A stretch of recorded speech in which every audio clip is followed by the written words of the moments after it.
Greetings. Wanted to take some time today to shoot another, I think this is the fourth episode of Just Chillin.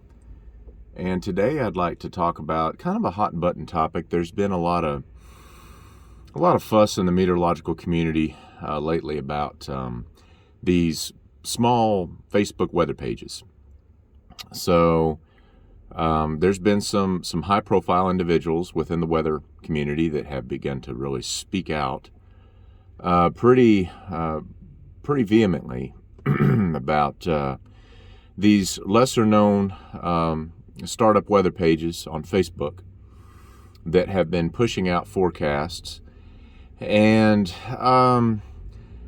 sometimes they share, I mean, like anybody else, they share model data like anyone else in the weather community.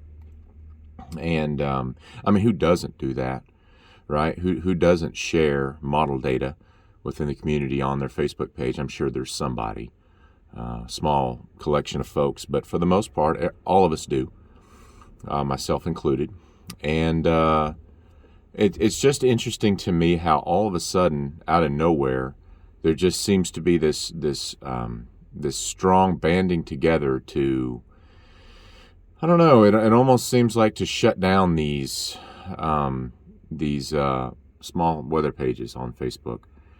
And the way I see it, and I know this is controversial, and that's fine, but the way I see it is, if you don't like the material that somebody's sharing, or they've proven to be inaccurate time and time again repeatedly, then just don't visit their webpage, and just, stop paying attention to what they have to say, if that suits your fancy. And that'll take care of that. And, unfollow and go somewhere else for your weather information. Of course, that's a personal choice. Everybody has to make that choice for themselves about, who they like, why they like them, why are they, visiting their weather page, why are they viewing it, are they accurate? Well, I mean, even that alone is up for debate. So, I don't know. I guess I would like to encourage the weather community to focus on banding together and trying to be a little bit more tolerant of one another, instead of trying to push each other away. Now, listen, I have faced a fair amount of criticism. Those of you who know me well. I've faced a good bit.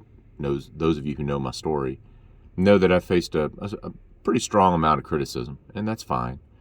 That's gotten better in over the last year, because I've made it so. I've had to cut some things out that have allowed that to get better. It hasn't just gotten better on its own. Sometimes you have to take preventative measure, be active about it, and make something happen.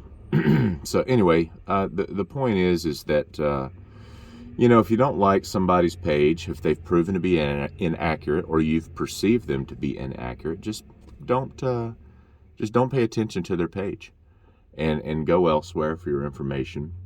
And for those of us that are in increasingly upper echelons of influence within the weather community, let's be careful.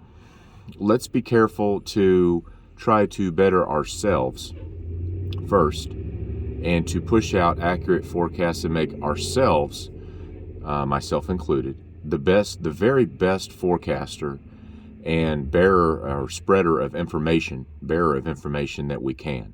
I think this would be ideal. And so, just a few morsels to think on today.